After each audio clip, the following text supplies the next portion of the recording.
আমার উপরে তাদের রাগ কেন? রাগ শুধু এই কারণে, দীনকৃষ্ণ ঠাকুর কৃষ্ণকে অসুর বলে। ওরে ভাই, আমি বলিনি, বেদ বেদ বলছে, ঋগ্বেদ নবম মণ্ডল, অষ্টম মণ্ডল, দশম মণ্ডল। এখানে যতগুলো মানুষ আছে যদি বলি বেদ পড়েছে, কষ্ট কোন জায়গায় লাগে জানেন? বেদ পড়া তো দূরের কথা, অনেকে চোখে দেখেনি, শুধু নামটা শুনে। আরে ভাই, দীনকৃষ্ণ ঠাকুর যে বইয়ের নামগুলো বলে অন্তত খুলে দেখো। মহাভারত কৃষ্ণকে মুসলমান বলছে, মহাভারত কৃষ্ণকে মুসলমান বলছে। ভালো করে শুনে রাখো, তোমরা যারা আমাকে বাবা বলে ডাকো, এই জায়গায় কলা পাতা মুখস্থ করে আমি আসিনি, রীতিমতো স্টাডি করে এসছি, পড়াশুনো করে। আর আমি কীর্তন করি, চ্যালেঞ্জ করে কীর্তন করি। আজকের হরিবাসরে আমি আবার চ্যালেঞ্জ করছি, যদি কেউ আমাকে মিথ্যে প্রমাণ করতে পারেন, আপনি দেখবেন আজকের কাউকে পাবেন না। আমি আজকের কীর্তন করে চলে যাব, কালকের আপনাদের মোড়ের মাথায় চায়ের দোকানে বাজারে বড় বড় পণ্ডিত গজাবে, আজকের কাউকে পাবেন। তাহলে মন দিয়ে শোনো, তোমরা যারা মোড়ের মাথায় মস্তানি মারো, তোমরা যারা দীনকৃষ্ণ ঠাকুরের সংগ্রামকে আটকানোর চেষ্টা করছো, কীর্তনে গরুকে, আমরা হিন্দু মানুষ সনাতনীরা গরুকে পূজা করি, ভালো করে মন দিয়ে শোনো। আর কীর্তনে যে খোলটা বাজে, এটা কিসের চামড়া দিয়ে তৈরি হয়? গরুর চামড়া দিয়ে তৈরি হয়। গরুকে আমরা একাধারে পূজা করি, আবার মহাবলী গরুর চামড়া দিয়ে খোল তৈরি করে হরিনামে আমরা বাজাচ্ছি। মহাপ্রভু থেকে আরম্ভ করে এখনো চলছে, আগেও চলবে। তোমরা যদি কোনো পণ্ডিত ব্যক্তি বলতে পারো নবদ্বীপের বুকে প্রথম গরুর চামড়া দিয়ে খোল কে তৈরি করেছে, তাহলে বলবো হ্যাঁ, তুই পড়াশুনো করেছো। আর তা না হলে মোড়ের মাথায় মস্তানি মারা বন্ধ করো। আমি কথা দিচ্ছি, আমার একটা যুক্তি যদি কেউ বলতে পারে আমি ধর্মকে নষ্ট করার চেষ্টা করছি, আমি বলছি আমি সেদিন থেকে কীর্তন করব না, কীর্তন করা ছেড়ে দেব। তাহলে আমি কি করতে যাচ্ছি ভালো করে শুনুন, ভুল ইতিহাসকে নতুন করে লেখানোর চেষ্টা করছি। আমাদের যা সিলেবাসে যা ইতিহাস পড়ানো হচ্ছে, ভুল ইতিহাস পড়ানো হচ্ছে, 80% উপরে ভুল ইতিহাস।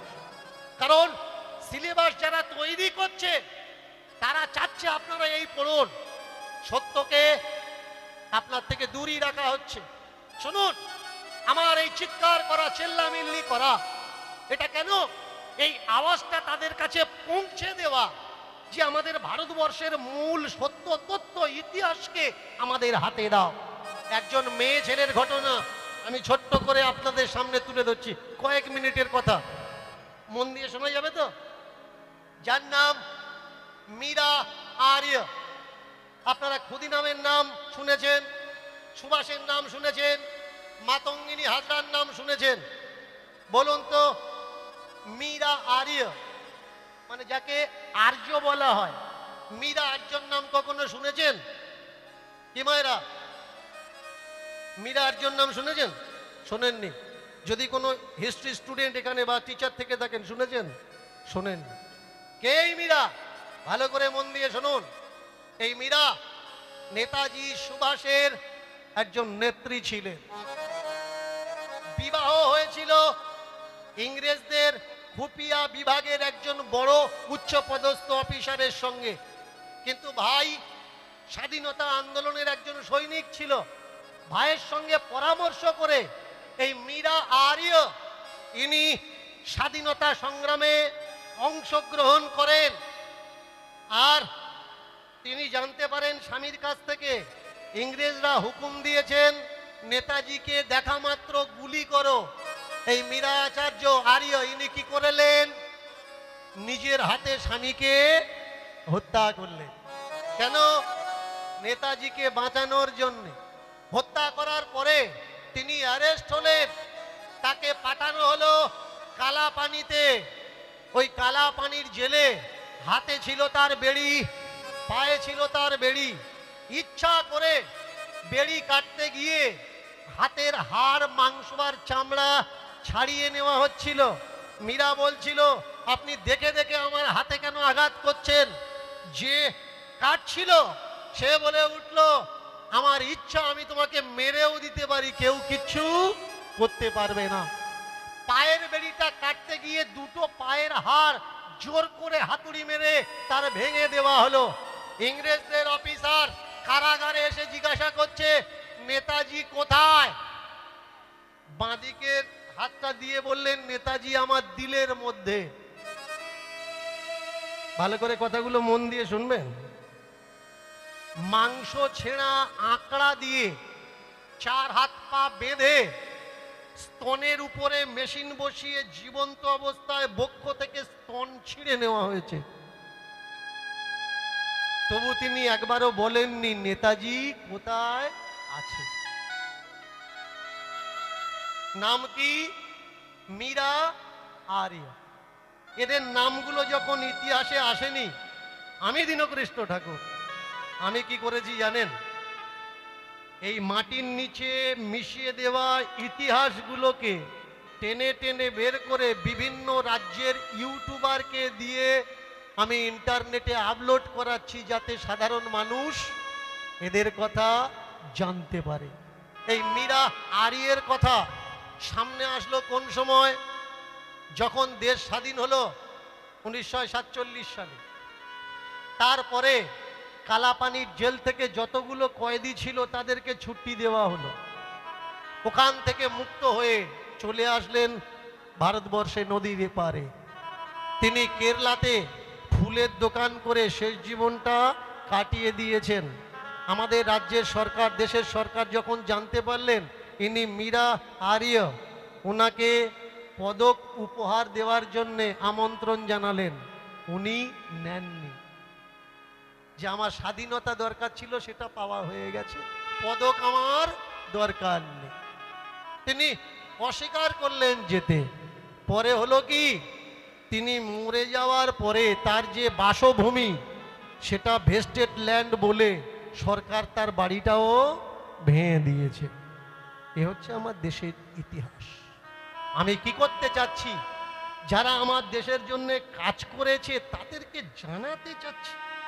যারা আপনাদের অধিকার ছিনিয়ে নিয়েছে, আপনাদের অধিকারকে পুনঃ আমি ফিরিয়ে দিতে চাচ্ছি। জানেন কেন নিমাই মার খেয়েছিল? জানেন কেন নিত্যানন্দ ঠাকুর মার খেয়েছিল? যতবার আমার সমাজের মানুষ আমার সমাজের মঙ্গল করার জন্য চেষ্টা করেছে, আমার সমাজের মানুষ তাদেরকে অপমান আর অপদস্থ করে। কারণ সমাজের ভালোর জন্য আপনি কিছু বলতে পারবেন না।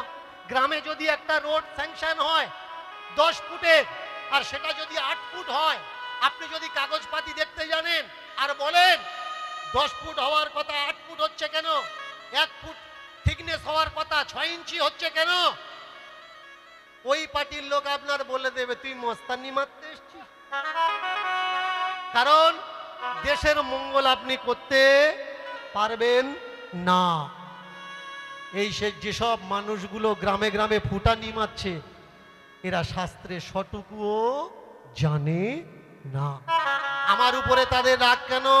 রাগ শুধু এই কারণে, দীনকৃষ্ণ ঠাকুর কৃষ্ণকে অসুর বলে।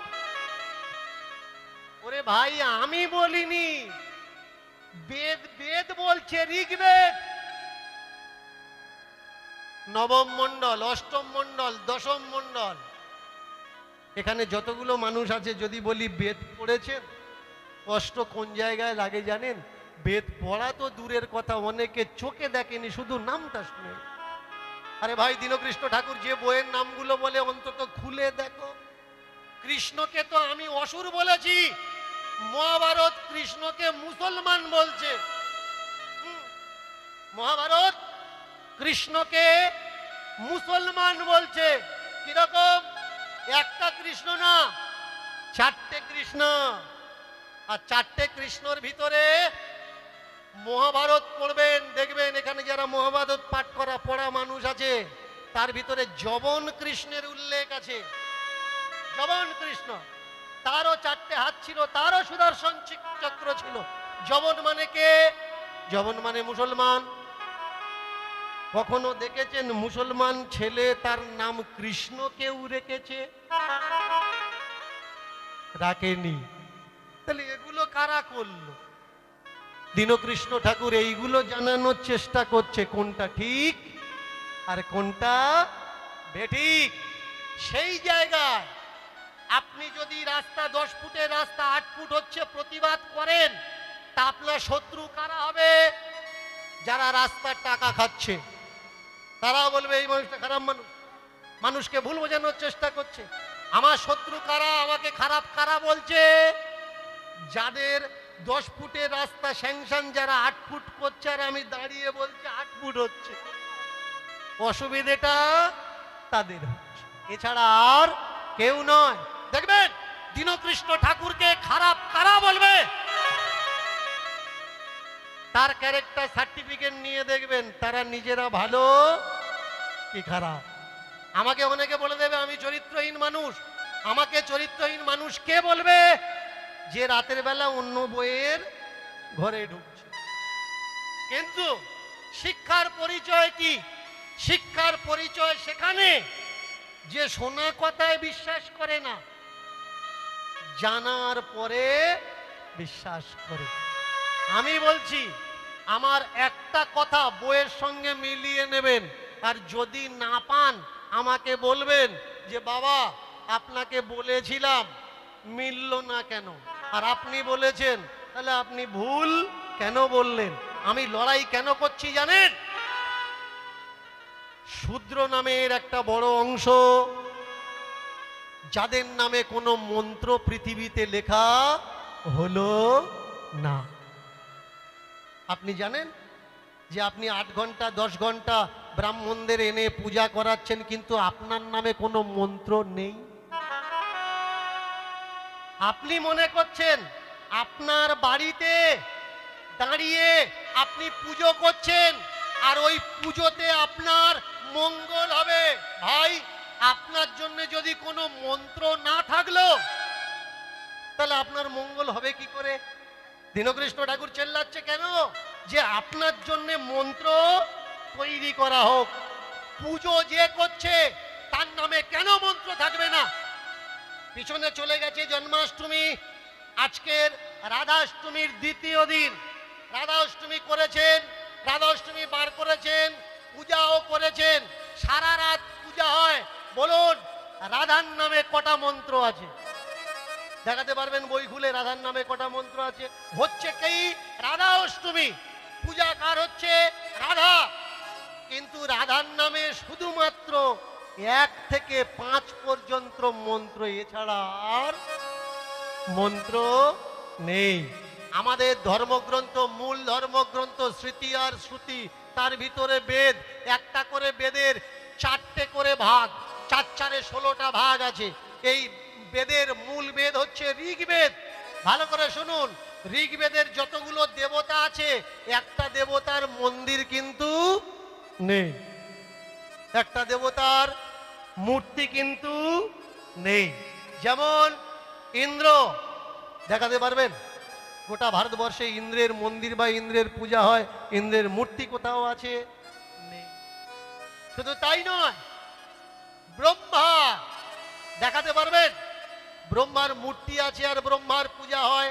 তবে হ্যাঁ, পুষ্কর তীর্থে গেলে, যারা জানেন না আমি বলে দিই, পুষ্কর তীর্থে ব্রহ্মার মন্দির আছে কিন্তু পূজা হয় না। কেন? বেদে নিষিদ্ধ আছে, মূর্তি পূজা নিষেধ। মূর্তি পূজা আমাদের করা যাবে না।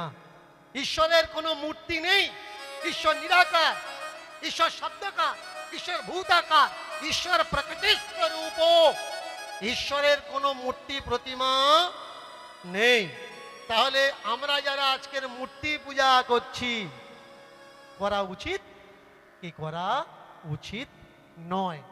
এই জায়গায় যদি আমি তুলে ধরি কিছু বিষয়, তাহলে যারা মূর্তি পূজা করে ওদের তো আঘাত লাগবেই লাগবে। আজকের আমাদের জীবনে এমন একটা সমস্যা এসছে, বলুন তো, যে মেয়েটা হত্যা হলো তার বিচার হওয়ার দরকার না দুর্গা পূজা হওয়ার দরকার? কোথায় দাঁড়িয়ে আছি আমরা? বিচার যা পারে হয় হোক, আমার পাড়ায় প্যান্ডেলটা হলেই। প্রতিবাদ তুমি করবে? প্রতিবাদ তুমি করতে পারবে না। তোমার মাথা বিক্রি হয়ে গেছে, চামড়া বিক্রি হয়ে গেছে, তোমার রক্ত বিক্রি হয়ে গেছে। যেখানে একদল মানুষ প্রতিবাদ করছে, কেউ কেউ ধান্দায় করছে, আবার কেউ কেউ দেশের জন্য করছে, সেখানে আর একদল মানুষ চুপ আছে, তারা কথা বলছে না। কেন বলছে না? কথা এই জন্যে বলছেন না, ওরা এই দেশের বুদ্ধিজীবী। ভালো করে মন দিয়ে শুনুন, ওরা এই দেশের বুদ্ধিজীবী।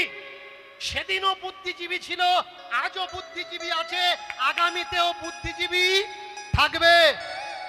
যেদিন কুরুক্ষেত্রের ময়দানের ঘটনা ঘটার আগে রাজসভায় বসে দ্রৌপদীর কাপড় টেনে উলঙ্গ করে দেওয়া হলো, সেদিনও রাজসভায় বুদ্ধিজীবীরা ছিল। পিতামহ ভীষ্ম, অন্ধ ধৃতরাষ্ট্র, দ্রোণাচার্য, কৃপাচার্য, ওরাও সেদিন নির্বাক হয়ে মাথা হেঁট করে চুপ ছিল, কারণ ওরা বুদ্ধিজীবী। আজও কিছু শিক্ষিত সমাজ তারা মাথা নিচু করে চুপ করে আছে। কেন? এরাও বুদ্ধিজীবী। সত্যকে কে বলবে? সত্যকে বলার মানুষ নেই। তোমরা যারা আজকের আরজি কর নিয়ে নাচানাচি করছো, জানো 16 তারিখ 17 তারিখ আজকাল পত্রিকাটা দেখে নাও, এবছরের 15 তারিখে পতাকা উত্তোলন হলো, প্যারেডে বাড়ির বউকে উলঙ্গ করে প্যারেড করানো হলো। এই আমাদের দেশ, এই কি সোনার বাংলা? যেখানে মানুষগুলো পশুর ন্যায় হচ্ছে হ্যাংলা, যেখানে নারী মূর্তি পূজা করার বদলে শ্লীলতা করছে হারণ। একা নয়, শুধু তারা দলে দলে। এই কি আমার সোনার বাংলা? এই কি এমন হওয়ার রূপ? সোনার বাংলার শক্ত হাতে হোক না ভাই মজবুত। তোমরা আমরা সবাই মিলে উচ্চ কণ্ঠে বলবো, আমার বাংলাকে বিশ্বের মাঝখানে মাথা উঁচু করে তুলবো। এরা কারা? পরের মেয়েকে মেয়ে বলে মনে করে না, করছে তাদের সম্মান লুট। এরা কারা? এত কিছু শক্তি আছে, তারপরেও মুখে হাত দিয়ে চুপ। বুঝতে হবে ভালো কোনটা মন্দ কোনটা। যদি না বুঝতে পারো, তা না হলে বাড়ির থেকে বেরিয়ে এসে কা পুরুষের পিছনে লাইনটা তুমি ধরো। সত্যি কথা বললে তুমি দোষী হবে বারংবার, সে দোষ আমি মাথায় নেব, কোনো ভয় নেই আমার। গর্জাবো, অহংকার করব, সত্য আমি বলবো। 1000 বার না হয় একবার তো মরবো। লক্ষবার মরার থেকে এক মৃত্যুতে মৃত্যু ভালো। তা না হলে নপুংসক হিজড়ের মতো, ওদের মতো বাড়িতে বসে বসে চুপ করে শুধু টিভি নিউজ দেখো আর আলোচনাটা, এছাড়া করার আমাদের আর কিচ্ছু নেই। ভালো একটা গল্প মনে পড়ে গেছে, বলবো? যদি বলেন অনুমতি দেন বলি। 2 স্বামী স্ত্রী, আস্তে আস্তে, 2 স্বামী স্ত্রী, বাড়িতে জামাই এসেছে। জামাই জামাই আর একটা মোরগ কিনে এনেছে জামাইকে খাওয়াবে বলে। তা মোরগটা দেখে বাড়ির শাশুড়ির বড় লোভ হয়েছে যে মোরগটা পুষি, এত সুন্দর দেখতে মোরগটা খাইয়ে দেবো। এই দেখো, তুমি একটা ব্রয়লার কিনে নিয়ে এসো আর মোরগটা রেখে দাও। শ্বশুর মশাই তাই করলো, একটা ব্রয়লার কিনে এনেছে আর মোরগটা বাড়িতে রেখে দিয়েছে। এবার মেয়েটা বলছে, বলে বাবা জামাই এসছে, জামাইকে দেখালে মোরগটা তুমি দেবে না, তাহলে তোমার জামাই বাড়িতে গিয়ে কি ভাববে? যে আনবো খাওয়াবো বলে আনলো আর আমাকে খাওয়ালো না। ব্যাস, যেই কাটতে যায় বউ বাধা হয়ে দাঁড়ায়। মোরগ মনে মনে ভাবছে, তাহলে আজ না হোক কালে আমার শিওর দেবে। জামাই যে কদিন আছে স্টে করছে সেই কদিন আছি, বাকি যেদিন জামাই যাবে হয় সেদিন, তা না হলে তার আগের দিন আমার কন্ডিশন খুব খারাপ। কানের ধারে মোরকে শুনিয়ে শুনিয়ে বাড়ির শ্বশুর মশাই বলছে, মানে জামাইয়ের শ্বশুর মশাই বলছে, কিনে এনেছে, বলছে এই মোরগটা রাখতে পারি। বউকে বলছে মোরগটা রাখতে পারি, মোরগ যদি ডাক না দেয়, ভোরের বেলা মোরগ ডাকে না, ভোর হওয়ার সঙ্গে সঙ্গে বলে মোরগকে আমি কাটবো না, রাখতে পারি, মোরগ যদি ডাক না দেয়। ব্যাস, মোরগ দেখলো যদি ডাক বন্ধ হয়ে যায় বেঁচে তো যাব। তার পরের দিন ভোরবেলা থেকে আর ডাকছে না, ডাক বন্ধ দিয়েছে। বাড়ির মালিক গিয়ে দেখে কি হলো, ডাক বন্ধ হলো কেন? বাঁচার জন্য আমরা কে কে কি কি না করি বলো। আজকে ডাক বন্ধ দিয়ে, কিন্তু ওই যে বাঁক নেওয়া, ঘাড় উঁচু করে যে ডাকে, ডাকছে না ঠিক কথা, কিন্তু ঘাড় উঁচু করে একটা বাঁক নিচ্ছে। বাড়ির মালিক দেখে বললে যদি ডাক আর বাঁক বন্ধ হয় তাহলে আমি রাখবো, না হলে মোরগটা আমি কাটবো। মোরগ দেখলে ডাক তো বন্ধ করেছি, যদি বাঁকটা বন্ধ করলে জীবন বেঁচে যায়, বাঁক নেওয়া বন্ধ করে দেবো। তারপরের দিন ডাকও বন্ধ, বাঁকও বন্ধ। বাড়ির মালিক চিন্তা করছে সব ডাকও বন্ধ, বাঁকও বন্ধ, পরিস্থিতি কি? গিন্নিকে বলছে, গিন্নি মনে হচ্ছে তোমার মুরগিটা থেকে গেল, মোরগটা থেকে গেল। কিন্তু মেয়ে বলছে, বাবা সংসার তো আমার করতে হবে, কালকের ডেটে তোমার জামাই বলবে না যে দেখিয়ে আনলো আর ওরা খাবে বলে রেখে দিল। বলে কাটবো কি করে? কাটা তো যাবে না, ও ডাকও বন্ধ দিয়েছে, বাঁকও বন্ধ দিয়েছে। বলে এমন কিছু করো যাতে তুমি ওর ডাকতে পারো। ব্যাস। ওমা, তারপরের দিন মোরগের কাছে গিয়ে বলছে, একে রাখতে পারি যদি কালকে ডিম পাড়ে।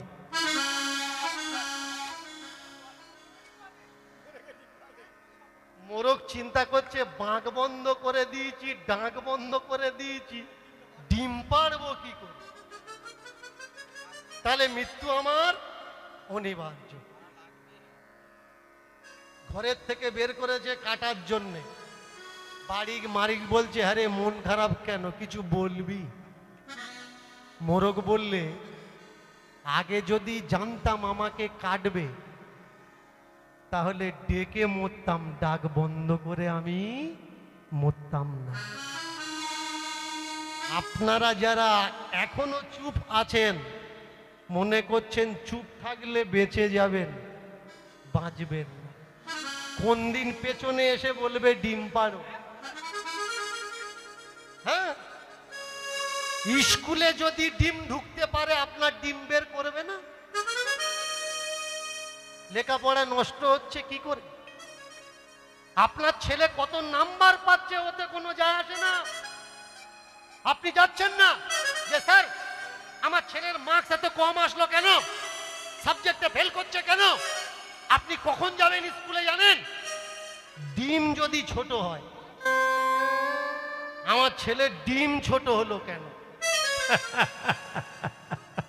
শিক্ষার পরিস্থিতি বুঝতে পারছেন? পরিস্থিতি এই। আপনি কি মনে করছেন দীনকৃষ্ণ ঠাকুরকে শুধু অপমান করেছে? না, গৌরাঙ্গ মহাপ্রভু যেদিন সত্যকে শিবাসঙ্গন থেকে তুলে ধরেছেন সেই দিন তার অপমান শুরু হয়ে গেছে। হ্যাঁ, এই রাত 12টার সময় ঝপাং ঝপাং কারা করছে রে, ধপ ধপ করে চামড়া কারা বাজাচ্ছে রে, চামড়ার আওয়াজ শোনা আমাদের অপরাধ। নিমাই নিমাই বাজাচ্ছে। কি করছে ওরা? হরিনাম সংকীর্তন। কারা করছে? যত কাওরা, মুচি, বাগদি, হাড়ি এক করে নিয়ে জাত পাতা রাখলে না গা। ছি ছি ছি ছি ছি ছি।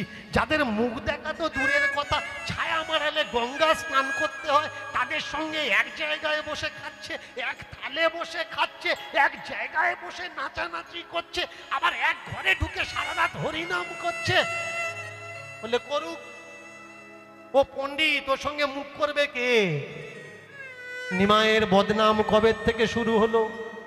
নিমাইয়ের প্রতি মানুষের বিষাক্ত মনোভাবনা কবে থেকে শুরু হলো? যেদিন থেকে নিমাই বলল পূজা করা লাগবে না, যাগ করা লাগবে না, যজ্ঞ করা লাগবে না, হবন করা লাগবে না, ওষুধ, তাবিজ, মাদুলি, কবজ কিচ্ছু লাগবে না, শুধু হরিনাম করো। ব্যাস। রাগ হলো কাদের? পুজো করে যারা ইনকাম করছিল, তাবিজ দিয়ে যারা ইনকাম করছিল, যোগ্য করে যারা ইনকাম করছিল, তারা বলল ওই দলটা ভেঙে ফেলো। নালিশ করলো কাদের কাছে? নালিশ করলো তৎকালীন সময়ে নদিয়া নবদ্বীপের ইনচার্জ কে ছিল? চাঁদ কাজী। চাঁদ কাজী। কাজীর দরবারে নালিশ কে করলো? পুরো নাম হচ্ছে মলয় চাঁদ কাজী। নালিশটা কারা করলো? পড়ে নেবেন, নবদ্বীপের দস্তাবেজ, হুসেন শাহের দস্তাবেজ, তাদের নাম আজও পর্যন্ত লেখা আছে কারা কারা নিমায়ের নামে নালিশ করেছে।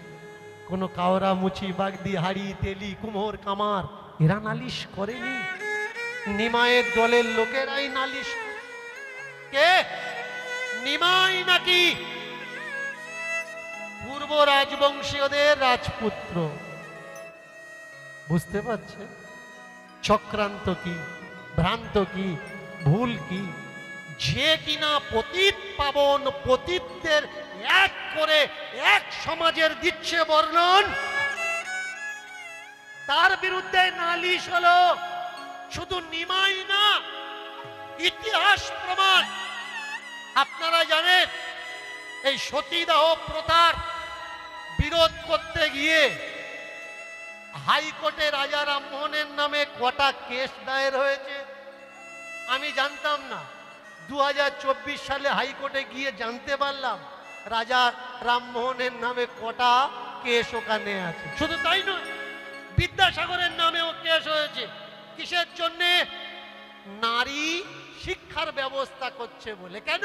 মেয়েদের লেখাপড়া শেখা নিষেধ। আমরা ভুলে গেছি তাদের অধিকার যারা আমাদের দিয়েছে। আমরা শুধু পরের কথা শুনেছি আর নিজের অস্তিত্বকে বিকিয়ে দিয়ে অন্যজনার মতবাদের পিছনে ছুটেছি। কেউ আমাদের বলেছে কান নিয়ে গেছে ছিলে, কানে হাত না দিয়ে আমরা চিলের পিছনে ছুটেছি। চিল সত্যি সত্যি বোধহয় কানটা নিয়ে চলে গেছে। কেউ আমরা বিচার বিবেচনা করে দেখিনি যে সত্যি কি এই মানুষটা আমাদের জন্য করছে না। আজকের সেই দিন যে নিমাই আমাদের জন্য স্বরাজ এনে দিল, যে নিমাই আমাদের জন্য স্বাধীনতা এনে দিল, যে নিমাই আমাদের জন্য হরিনাম আন্দোলনের অধিকার এনে দিল, সেই নিমাইকে তৎকালীন সময়ে রাস্তায় দাঁড় করিয়ে পেটা হয়েছে, তাকে বাড়ি ছাড়া হয়েছে, এমনকি তার মৃত্যুটাও আজও পর্যন্ত অজ্ঞাত রাখা হয়েছে। সত্যি কথা বলার কারো সাহস নেই, বললে যদি সে মরে যায়। এই হচ্ছে আজকের আমাদের সমাজ। সতীদাহ প্রথা বন্ধ করেছে কে? মায়েরা জোর করে বলুন, সতীদাহ প্রথা বন্ধ করেছে কে? আমি তো জানি এপারের বেশিরভাগই বাড়ির মানুষ যারা বাস করেন এই ক্ষেত্রে বেশিরভাগই মেদিনীপুরের মানুষ, তাই তো? বেশিরভাগই একটা বড় অংশ মেদিনীপুরের মানুষ। তাহলে কে বন্ধ করেছে সতীদাহ প্রথা? ঘোর বিরোধ কে করেছে? রাজা রামমোহন। কিন্তু যার নাম অনেকে জানে না সেটা হচ্ছে, আপনারা যখন লক্ষ্মীকান্তপুর ট্রেন থেকে উঠে শিয়ালদায় যাবেন, মাঝখানে একটা স্টেশন পড়ে শাসনের আগে, স্টেশনটার নাম কি? কৃষ্ণমোহন। এই কৃষ্ণমোহন যার শিষ্য ছিলেন, যে প্রফেসরের শিষ্য ছিলেন, তার নাম কি? ডিরোজিও। ডিরোজিওকে নাস্তিকদের গুরু বলা হতো তৎকালীন সময়ে। জানেন ডিরোজিও ভারত ছাড়লো কেন? তার পিছনে মূল কারণ হচ্ছে এই সতীদাহ প্রথা। বারাইপুরে সতীঘাট আছে। সতীদাহ প্রথার ঘোর বিরোধ কে করে? সতীদাহ প্রথার ঘোর বিরোধ করে রাজা কৃষ্ণমোহন। পাবেন কোন গ্রন্থ থেকে?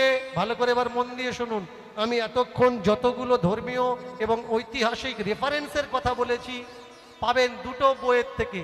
একটা হচ্ছে ভারতবর্ষের পুরানো ইতিহাস, আর আরেকটা ঈশাননগরের লেখা অদ্বৈত প্রকাশ। অদ্বৈত আচার্যের স্ত্রীর নির্দেশে লেখা ঈশান নাগরের অদ্বৈত প্রকাশ। আগে পড়ুন, পড়লে তবে জানতে পারবেন। আর যদি না পড়েন, গুরুদেব বলে দেবে তোর ওপরে শনির দশা, আপনার বিশ্বাস করা লাগবে আপনার উপরে শনির দশা। শুধু তাই নয়, আজকের এই বর্তমান যুগে অবাক হয়ে যাই তখন দেখি হৃষ্টপুষ্ট যুবক হাতে আংটি পরে ঘুরছে। এটা মঙ্গলের, এটা শনি, এটা বুধের, এটা বৃহস্পতি, এটা রাহু, এটা কেতু। আচ্ছা ভাই, শনি যে নামক যে গ্রহটা, এটা পৃথিবীর থেকে ছোট না বড়? মায়েরা, শনি পৃথিবীর থেকে ছোট না বড়? অনেক বড়। খুঁজে খুঁজে আপনার পেলো অ্যাটাক করার জন্য। আর আপনি কি মনে করেন পৃথিবীর থেকে যে গ্রহটা বড় শনি, আমুলে সামান্য একটা পাথর নিয়ে তাকে আটকাবেন যদি আপনার ঘাড়ে পড়ে? এরকম কোনো পাথর নেই, আটকানো যায়। পাথর দ্বারা যদি শনির দৃষ্টি আটকানো যেত, তাহলে পাথর দ্বারা বর্ডারে পাকিস্তানের গুলিও আটকানো যেত। ভারত সরকার বন্দুক তুলে দিত না সৈনিকদের হাতে, পাথর তুলে দিত, এই আংটি পর, এইটা পাকিস্তানের জন্যে, এইটা চীনের জন্যে আটকাবে, এগুলো আটকাবে না ভাই, ওগুলো আটকায় না। এই ধুন্দলি ধান্দা, অসংস্কার, কুসংস্কার, এগুলোর বিরুদ্ধাচারণ করলেন কে? আমার মহাপ্রভু। দেখাতে পারবেন না? মহাপ্রভুর পথ যারা অবলম্বন করছে তারা মহাপ্রভু ছাড়া অন্য আর কাউকে স্বীকার করে। শুধু তাই নয়, এদের ভিতরে একটা প্রচলন আছে, অন্য দেবদেবীর পূজার প্রসাদ এরা খায় না। কেন? বলে দেবে গুরুদেব মানা করেছে, কিন্তু বিষয়টা কি জানে না। বিষয়টা কি? মহাপ্রভু জানিয়েছেন আমাদের সত্য, আর সেই মহাপ্রভু চলে যাওয়ার পরে এই সমাজে চলে এসছে আবার মিথ্যা। আলো আছে তাই আলো আছে, এই আলোটা চলে যাওয়ার পরে এখানে কি আসবে? অন্ধকার আসবে। আলোর পিছনে পিছনে অন্ধকার। আমরা আজকের একটা কীর্তন লীলার মাধ্যমে, ভালো করে মন দিয়ে শুনুন, আজকের একটা কীর্তন লীলা পালার মাধ্যমে আমরা অনেক কিছু জানব। আর আজকের যে লীলাটা, পালাটা আমরা আপনাদের আস্বাদন করাবো, আপনাদের মাধ্যমে আমরাও আস্বাদন করব। সেই লীলার নাম হচ্ছে আনন্দী বাই। লীলার নাম কি? আনন্দী বাই। মায়েরা মন দিয়ে শুনবেন, কে আনন্দী বাই আর কেন বা তার জীবনী আজকের আমরা আস্বাদন করব। বৃন্দাবন কারা কারা গেছেন বলুন? মায়ের একটা হাত তুলবেন। বৃন্দাবন কারা কারা গেছেন? গেছেন? দাউজি মন্দির দেখেছেন? দাউজি মানে বলরাম জিউর মন্দির। বলরাম জিউর মন্দিরের পাশে হচ্ছে মা আনন্দীবাইয়ের আশ্রম। আর এই আনন্দীবাইয়ের আশ্রমে রাধা আনন্দ বল্লভজির মূর্তি পূজা। ভালো করে মন দিয়ে শুনবেন যে এই পালাটা আজকের আমি আপনাদেরকে কেন শোনাচ্ছি। অনেক দুঃখ, অনেক কষ্ট, অনেক ব্যথা নিয়ে এই পালাটা আজকের আমি আপনাদের শোনাচ্ছি, যাতে আপনাদেরকে এই পালার মাধ্যম দিয়ে দুঃখ, ব্যথা, যন্ত্রণার থেকে আপনাদেরও আমি বের। এই আনন্দীবাই তার পূর্বজরা থাকতেন কোথায়? কাশ্মীর। ইনি কাশ্মীরি পণ্ডিতদের বংশে জন্মগ্রহণ করেন।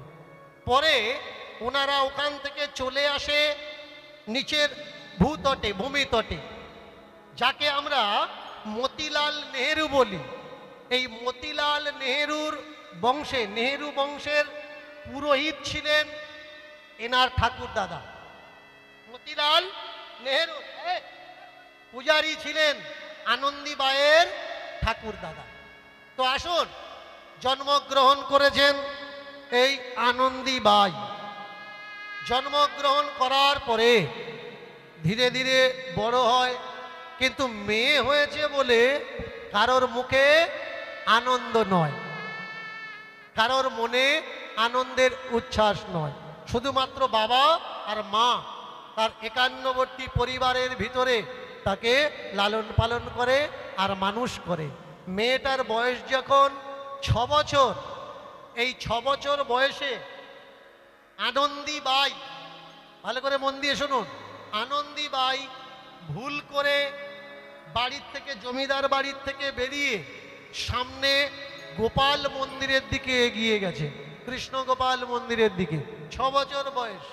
আর মায়ের কাছে জিজ্ঞাসা করছে যে মা, এই বাড়িটায় কে থাকে? মা মেয়েকে বলছে এই বাড়িতে ভগবান থাকে। বলে ভগবানকে? বলে জানো না, কৃষ্ণ গোপাল ভগবান। আচ্ছা, কৃষ্ণ গোপাল ভগবান, ও মা ভগবানের কিরকম দেখতে? মায়েরা শুনুন, আজকের তো বেশিরভাগ পরিবারে ঠাকুর ঘরের কাজকর্ম কারা করে? বেটা ছেলে করে না মেয়েরা করে? মেয়েরা করে। কিন্তু তৎকালীন সময়ে মেয়েদের ঠাকুর ঘরে প্রবেশের অনুমতি ছিল না। 1912 সাল, ভালো করে শুনবে, 1912 সালে আনন্দীবাইয়ের জন্ম হয়। আর 6 বছর বয়স মানে 1918 সাল। 6 বছর বয়সে পা দিয়ে মাকে জিজ্ঞাসা করছে, 6 বছরের একটা মেয়ে, ও মা ভগবান দেখতে কেমন? মা বলছে আমাদের দেখা নিষেধ। কেন দেখতে পারবো না কেন? বলে ও মা তুই তো এখন ছোট, বড় হ, কেমে কেমে জানতে পারি। এখন তোর অত কিছু জানার দরকার নেই, ছোট মানুষ, বড় হ, বড় হলে জানতে পারবি মেয়েদের কেন ভগবান দেখতে নেই। বাহ! আসে ছুটে ছুটে, যখন দেখে কেউ নেই, লুকিয়ে লুকিয়ে মন্দিরটা দেখে, বাড়ির ভিতরে চলে যায়।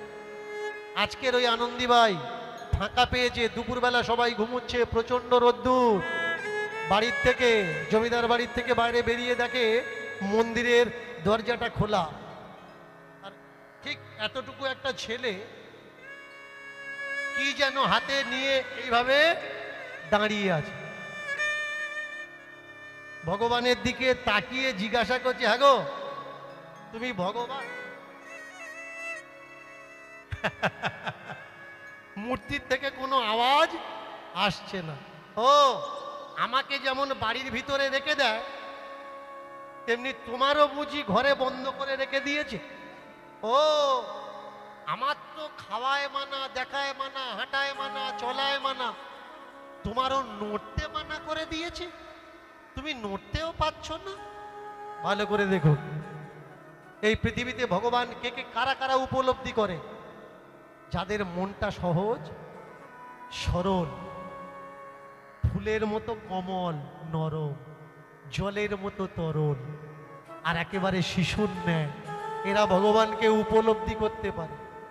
আপনি ভেবেছেন সারা জীবন জায়গা জমির মাওলা চালিয়ে এখন ন্যাড়া হয়ে পিছনে গাবাখানে রেখে গেরো বেঁধে ভগবান পাবে?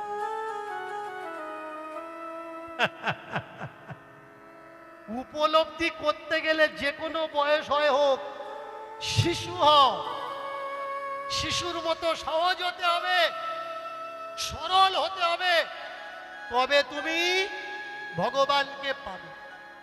এই ভগবানকে পাওয়ার জন্য ভগবানের দালালরা মানুষের শেখায় মাংস খাওয়া যাবে না, তাহলে তুমি ভগবানকে পাবে না। পেঁয়াজ খাওয়া যাবে না, তাহলে তুমি ভগবানকে পাবে না। রসুন খাওয়া যাবে না, তাহলে তুমি ভগবানকে একেবারে নিয়ম ফর্দ বানিয়ে দিয়েছে যে অসুস্থ রুগী এই খাবে না, ওই খাবে না, তাই খাবে। আরে ভাই, ও মানুষ না রুগী? ও মানুষ। ভগবান পাওয়ার জন্য বা অনুভবের জন্য এরকম কোনো নিয়ম, খাদ্যের সঙ্গে অনুভব অনুভূতির কোনো নিয়ম নেই। খাদ্য আলাদা, শরীরকে পৌষ্টিক দেয়, পুষ্টি করে, বল ক্ষমতা দেয়, আর চিন্তা মানুষকে পরিবর্তন করে। অনেকে বলে নিরামিষ খেলে নাকি মনে হিংসা আসে না। কেমন? আমি তো মনে করি পৃথিবীতে যারা নিরামিষ খায় তাদের মতো হিংস্র প্রাণী পৃথিবীতে আর। হ্যাঁ, রাগ হবে তো? এই কথায় রাগ হবে না? আমি প্রমাণ দিয়ে দিচ্ছি, চলে যাবেন কোনো আশ্রমে, আর আশ্রমে গিয়ে এমন কাজ করুন যেটা আশ্রমের নিয়মের বিরুদ্ধ। তারপরে দেখে নেবেন নিরামিষ খাওয়া লোকগুলো কত শান্ত আর ভদ্র হয়। তার আগে বোঝা যাবে আপনি নিরামিষ খাচ্ছেন, আপনি ভগবান পাবেন না। লিখে রাখুন, আপনি মোড়ের মাথায় মুরগি কাটেন, আপনি ভগবান পাবেন না। কিন্তু মুরগি কাটা টাকা দিয়ে যদি আপনি গোপালের একটা মালসা কিনে ভোগ দেন, গোপাল খাবে, কিন্তু আপনি পারবেন। ছাগল কাটা টাকা ভগবানের চরণ পর্যন্ত ছুঁড়ে দিন, টাকাটা চলে যাবে, কিন্তু ছাগল বিক্রি করা মানুষটা যেতে পারবে না। আগে বুঝতে হবে ভাই, সত্য কোনটা মিথ্যা কোনটা। খাদ্য আলাদা আর বিচারটা আলাদা। বিচারের সঙ্গে খাদ্যের কোনো রকম সংযোগ নেই। যে ভালো সে যা খাক সে ভালো হবে, আর যে খারাপ তাকে যা খেতে দাও ও খারাপ, ও জীবনে সারবে না যতদিন সে না ভালো হওয়ার চেষ্টা। ভগবানকে দরজার থেকে তাকে দেখো, তোমার নড়তে মানা করে দিয়েছে তাই তুমি নড়ছো না। আচ্ছা, আমার মা বলে আমি মেয়ে ছেলে, তাই মেয়েদের অনেক নিয়ম আছে। এবার আমি তোমার জিজ্ঞেস করছি, ওগো বলো ভগবান, বলো ভগবান, তুমি কন্যা নাকি পুত্র সন্তান? বলো ভগবান, বলো ভগবান, তুমি কন্যা নাকি পুত্র সন্তান? বলো ভগবান, বলো ভগবান, তুমি কন্যা নাকি পুত্র সন্তান? বলো ভগবান, বলো ভগবান, তুমি কন্যা নাকি পুত্র সন্তান? তুমি বুঝি মেয়ে ছেলে তাই ঘরে দরজা দিলে? তুমি বুঝি মেয়ে ছেলে তাই ঘরে দরজা দিলে? তুমি বুঝি মেয়ে ছেলে তাই ঘরে দরজা দিলে? তুমি বুঝি মেয়ে ছেলে তাই ঘরে দরজা দিলে? বন্ধ করে রেখেছে, নিয়ম দিয়ে রেখেছে, বলে দিলে নড়া যাবে না, এটাই তার প্রমাণ। বলো ভগবান, বলো ভগবান, পুত্র নাকি তুমি কন্যা সন্তান? বলো ভগবান, বলো ভগবান, মেয়ে নাকি তুমি পুত্র সন্তান? বলো ভগবান, বলো ভগবান, মেয়ে নাকি তুমি পুত্র সন্তান? বলো ভগবান, বলো বলো বলো বলো বলো বলো বলো বলো বলো বলো বলো বলো বলো বলো বলো বলো। ও ভগবান, ও মায়েরা, বোঝা যাচ্ছে তো? আস্তে আস্তে, একদম ছোট্ট করে। আমার কথা শোনা যাচ্ছে তো? কি কি বলছি বোঝা যাচ্ছে তো? রাগ হচ্ছে না তো? মন দিয়ে শোনো, যারা যারা কীর্তন শুনছো না, উলুধ্বনি দাও তো।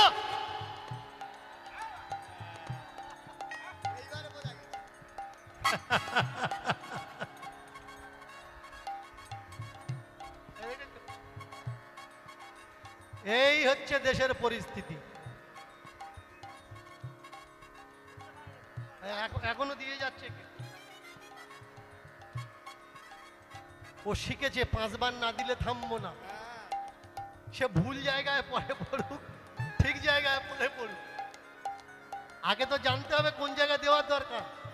বাবারা একটু মন দিয়ে, কেমন এতক্ষণ কীর্তন হচ্ছে শোনা যাচ্ছে তো? যারা শুনছো না, নিতাই গৌর হরি বল।